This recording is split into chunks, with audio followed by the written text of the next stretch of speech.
Meet the editors.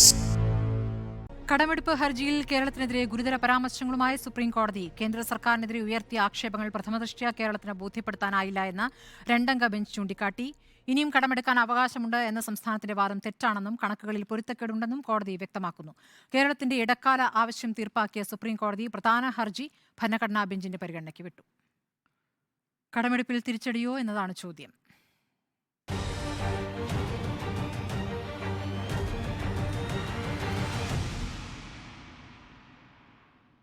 എല്ലാവരും ചുരുക്കി പറഞ്ഞ് സഹകരിക്കണം. M V Nikesh Kumar.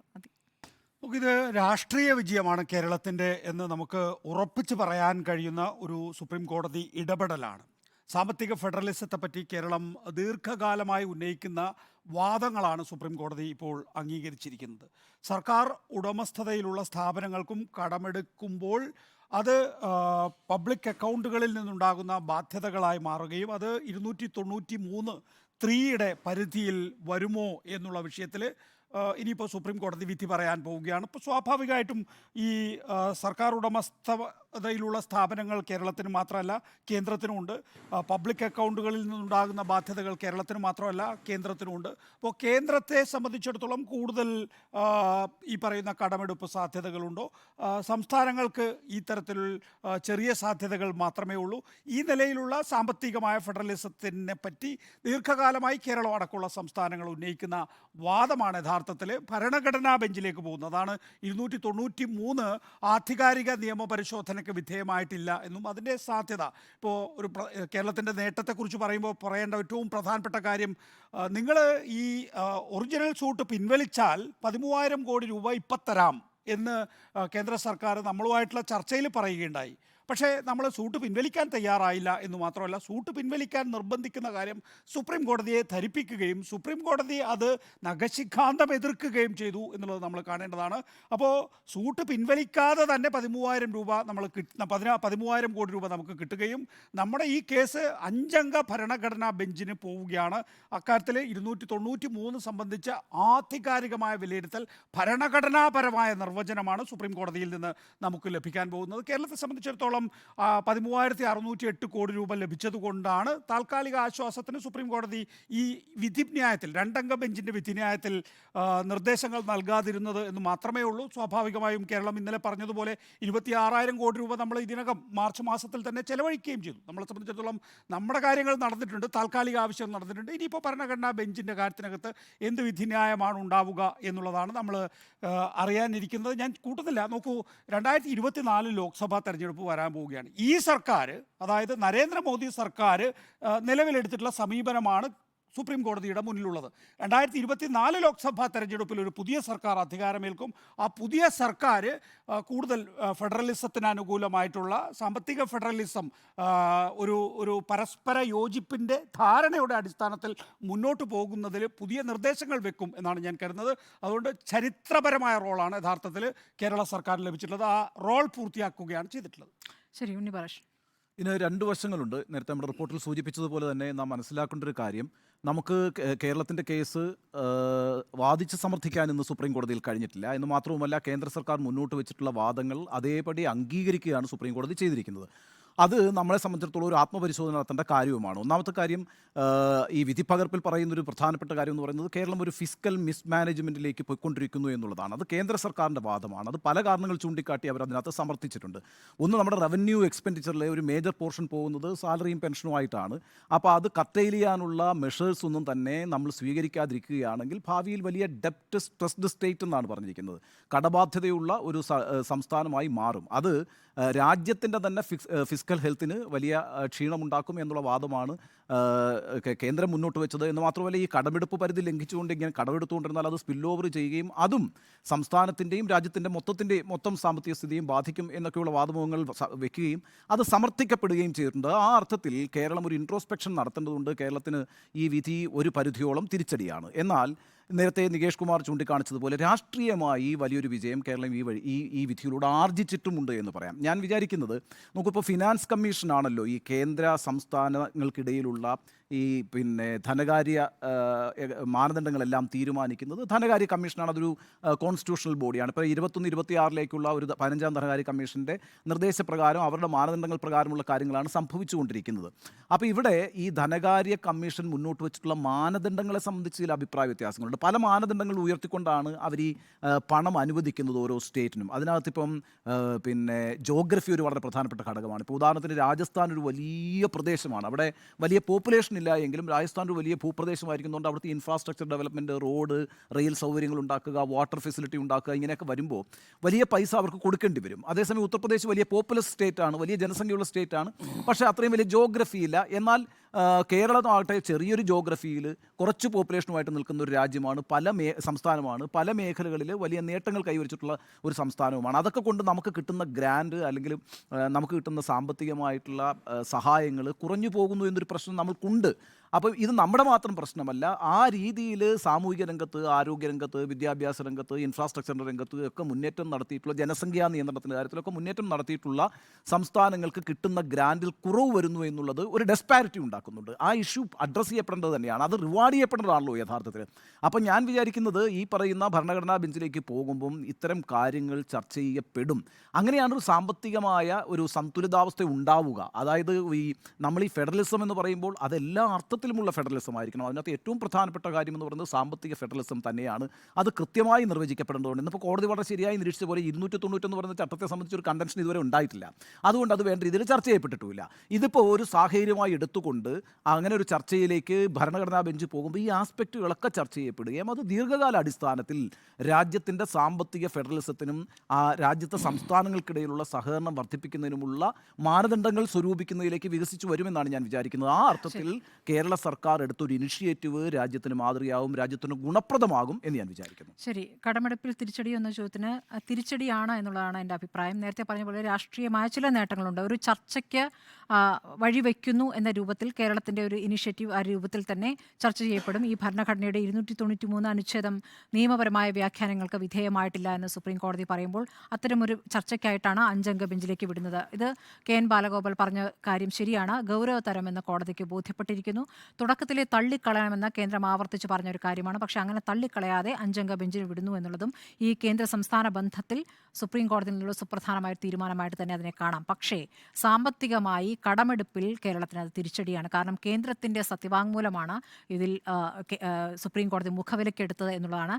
ഈ സത്യവാങ്മൂലത്തിൽ പറയുന്ന അതേ വാചകങ്ങൾ അതേപടി തന്നെ ഈ വിധിയിലും പറയുന്നുണ്ട്. സംസ്ഥാനത്തിൻ്റെ സാമ്പത്തിക കെടുകാര്യസ്ഥത മൂലമുള്ള പ്രശ്നം പരിഹരിക്കാൻ ബെഞ്ചിനാകില്ല എന്നൊരു പ്രയോഗം തന്നെ കോടതി നടത്തിയിരിക്കുന്നു. If the state has essentially created financial hardship because of its own financial management, such hardship cannot be held to be an irreparable injury that would necessitate. അങ്ങനെ ഉണ്ടെങ്കിൽ എന്നാണ്, അങ്ങനെ ഉണ്ടെങ്കിൽ ശരിയാണ്. ശരി, അതിലെ വാചകങ്ങളാണ് എടുത്തു പറഞ്ഞിരിക്കുന്നത്. ഇപ്പോൾ കിഫ്ബി വഴി പെൻഷൻ കമ്പനിയും എടുത്തിരിക്കുന്ന കടം സംസ്ഥാനത്തിന്റെ പൊതുകടം എന്ന കേന്ദ്രവാദം അത് സുപ്രീം കോടതി അംഗീകരിച്ചിരിക്കുകയാണ്. നമുക്കിപ്പോൾ കിഫ്ബി വേണ്ടെന്നുള്ള അഭിപ്രായം ഉണ്ടോ ആർക്കെങ്കിലും? അല്ല, ഞാൻ പറയുന്നത് സുപ്രീം കോടതിയിൽ നിന്ന് വന്നിരിക്കുന്ന എന്ന ഉത്തരവിന്റെ വിശദാംശങ്ങളാണ് എൻ്റെ അഭിപ്രായമായിട്ടല്ല പറഞ്ഞത്. അത് നമ്മളെ സംബന്ധിച്ച് അതൊരു ഉദ്ദേശിച്ച കാര്യം നടന്നിട്ടില്ല. ഇപ്പോൾ അടിയന്തരമായി 10,000 കോടി കിട്ടുമെന്നൊരു പ്രതീക്ഷ കേരളത്തിനുണ്ടായിരുന്നു. കാരണം ഇത്രയും ദിവസത്തെ വാദത്തിനിടയ്ക്കൊക്കെ അനുകൂലമായ ചില പരാമർശങ്ങളിൽ സുപ്രീം കോടതിയുടെ ഭാഗത്തുണ്ടായിരുന്നു. അതൊരു വലിയ പ്രതീക്ഷയായിരുന്നു. ആ പ്രതീക്ഷ അസ്ഥാനത്തായി എന്നുള്ളിടത്താണ് ഞാൻ പറയുന്നത് കടമെടുപ്പിൽ തിരിച്ചടിയാണ് എന്നുള്ളത്. കാരണം ഇതൊരു ക്രൂഷ്യലായ മന്താണ്, ഇലക്ഷൻ മന്താണ്. വിഷുവിന് മുമ്പ് 2 ഗഡു ക്ഷേമ പെൻഷൻ നൽകേണ്ടതുണ്ട്, കരാറുകാരുടെ പെൻഷൻ്റെ ബില്ല് കൊടുക്കേണ്ടതുണ്ട്. ഈ സാമ്പത്തിക മാനേജ്മെൻറ്റ് ഈ മാസം എങ്ങനെയാണ് സംസ്ഥാന സർക്കാർ ചെയ്യാൻ പോകുന്നത് എന്നുള്ള വലിയ പ്രതിസന്ധിയാണ്.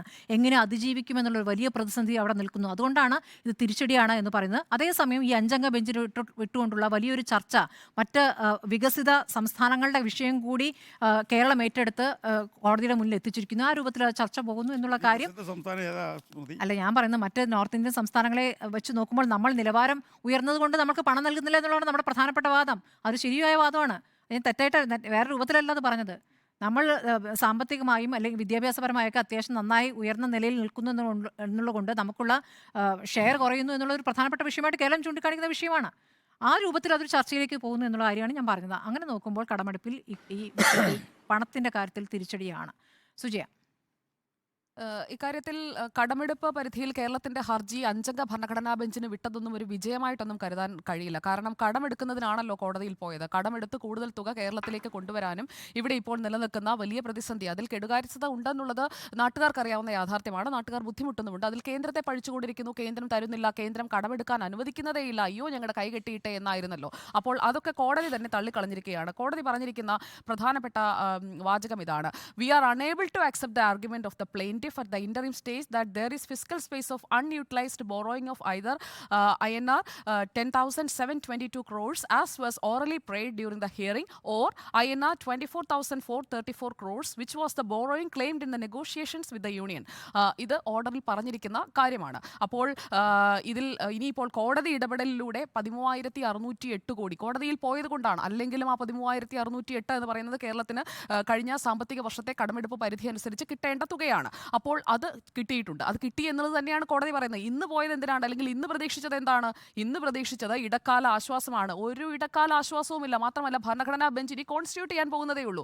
അഞ്ചംഗ ഭരണഘടനാ ബെഞ്ച് രൂപീകരിച്ച് കഴിഞ്ഞ സാമ്പത്തിക വർഷത്തിന്റെ പരിധിയിൽ എന്തായാലും കിട്ടില്ല. ഇനി അഞ്ചംഗ ഭരണഘടനാ ബെഞ്ച് അതിൽ ഭരണഘടനയുടെ 293 അനുച്ഛേദ പ്രകാരം കടമെടുപ്പ് പരിധി തീരുമാനിക്കുന്നതിനെ കുറിച്ചുള്ള ചോദ്യം ചെയ്യൽ കോടതിയിൽ ഉണ്ടായിട്ടില്ല. അത് ചെയ്യാൻ കേരളത്തിന് കഴിഞ്ഞിട്ടില്ല. വലിയ വിശാരദന്മാരൊക്കെ കൂടിയിരുന്ന് ആലോചിച്ച് നിയമോപദേശമൊക്കെ എടുത്ത് പോയതാണ്. പക്ഷേ പ്രധാനപ്പെട്ട ഈ കാര്യം അവിടെ ചെയ്തിട്ടില്ല എന്നതും ഇന്ന് വ്യക്തമാവുകയാണ്. അതായത് അടിയന്തര ആവശ്യമുണ്ട് കേരളത്തിന്, പക്ഷേ അത് കോടതിയെ ബോധ്യപ്പെടുത്താൻ കഴിഞ്ഞില്ല.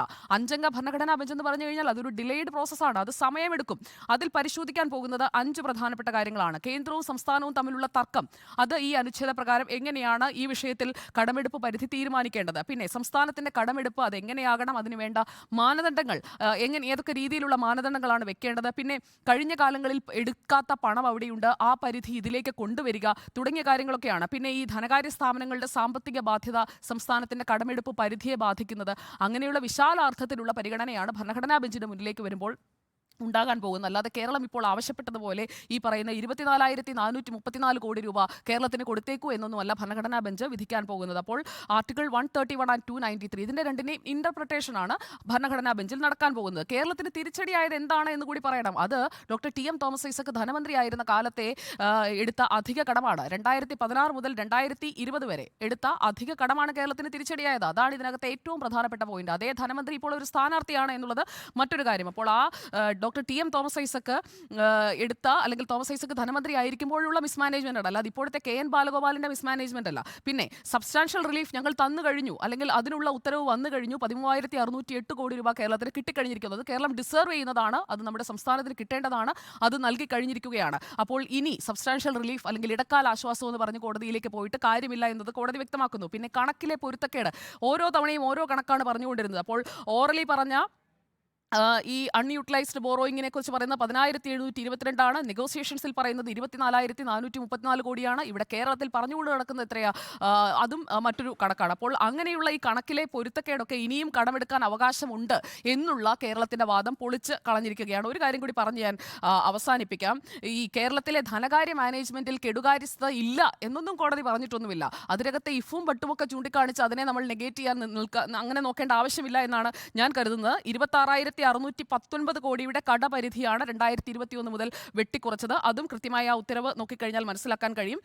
14,479 കോടി രൂപയാണ് അധിക കടമായി എടുത്തിരിക്കുന്നത്. ഇത് ആ സത്യവാങ്മൂലത്തിൽ പറഞ്ഞ കാര്യങ്ങൾ, അത് കിഫ്ബിയിലൂടെ മാത്രം എടുത്ത കടമാണ്. അതും ചൂണ്ടിക്കാട്ടിയിട്ടുണ്ട്. മറ്റു മാർഗങ്ങളിലൂടെയും സംസ്ഥാനം കടമെടുത്തിട്ടുണ്ട്. അപ്പോൾ 14-ാം ധനകാര്യ കമ്മീഷന്റെ കാലയളവിൽ എടുത്ത കടം 15-ാം ധനകാര്യ കമ്മീഷന്റെ കാലയളവിൽ വെട്ടിക്കുറയ്ക്കാൻ കഴിയില്ല എന്നുള്ള കേരളത്തിന്റെ വാദമൊക്കെ പൊളിഞ്ഞിരിക്കുകയാണ്. അതായത് എത്ര വീതമാണ് കടപരിധിയിൽ വെട്ടിക്കുറവ് വരുത്തിയത് എന്ന് കൂടി പറഞ്ഞ് ഞാൻ അവസാനിപ്പിക്കാം.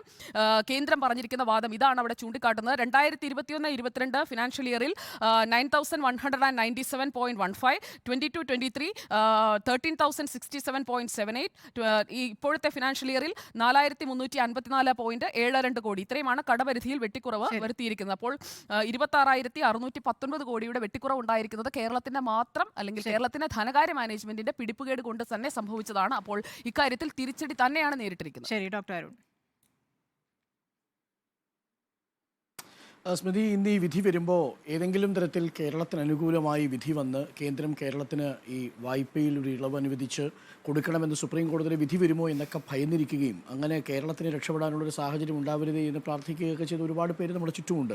നമ്മുടെ ഈ ചർച്ചയിലൊക്കെ തന്നെ നമ്മൾ പലരെയും കണ്ടിട്ടുണ്ട്. ഇന്നൊരിക്കലും അങ്ങനെ വിധി വരില്ല. ഇത് അവർക്കേറ്റൊരു തിരിച്ചടി കൂടിയാണ്. കാരണം അങ്ങനെ ഒരു വിധിയെക്കുറിച്ചല്ല നമ്മളിപ്പോൾ കണ്ടത്. തീർച്ചയായും സാമ്പത്തികമായി അതൊരു തിരിച്ചടിയാണെങ്കിലും രാഷ്ട്രീയമായി ഇതൊരു വലിയ വിജയമാണ് എന്നാണ് ഞാനത് മനസ്സിലാക്കുന്നത്. എന്തുകൊണ്ടെന്ന് ഞാൻ ചുരുക്കി പറയാം. രണ്ട് കാര്യങ്ങൾ കൊണ്ട്.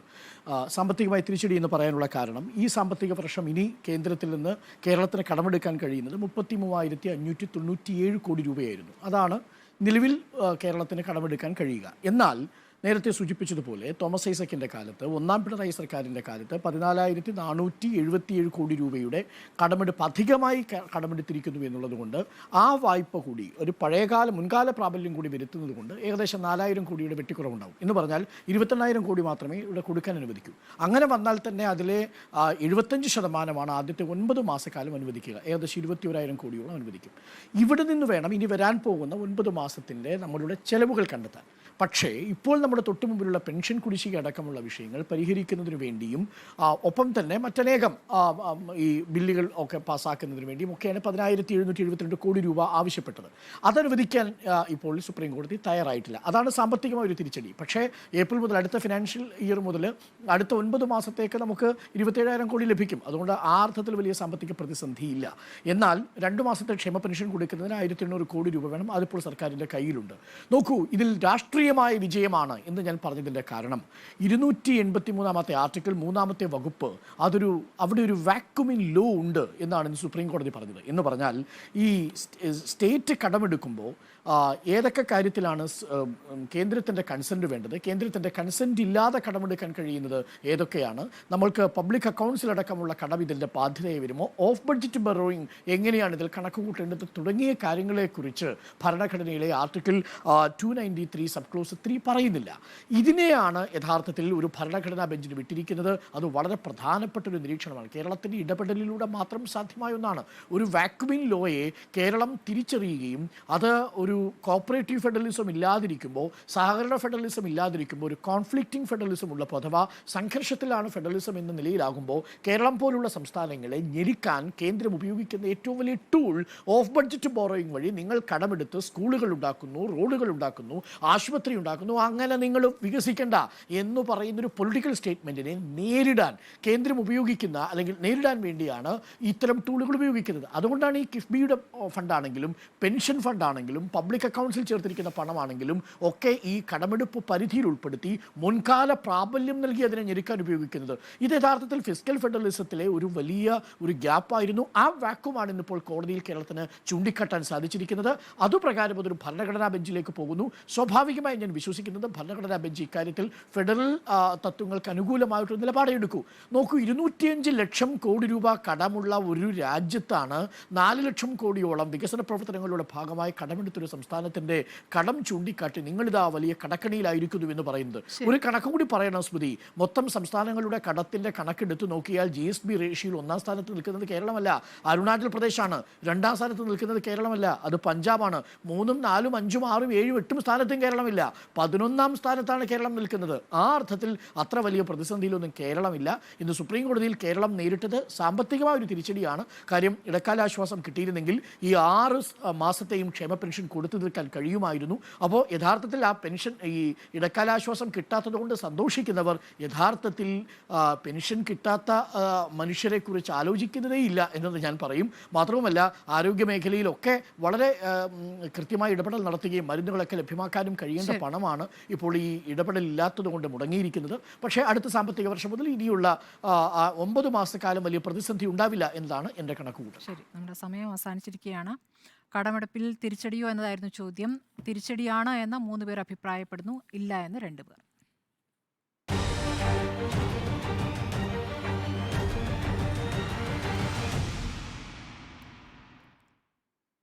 മീറ്റ് എഡിറ്റേഴ്സ് ഇനി നാളെ. നമസ്കാരം.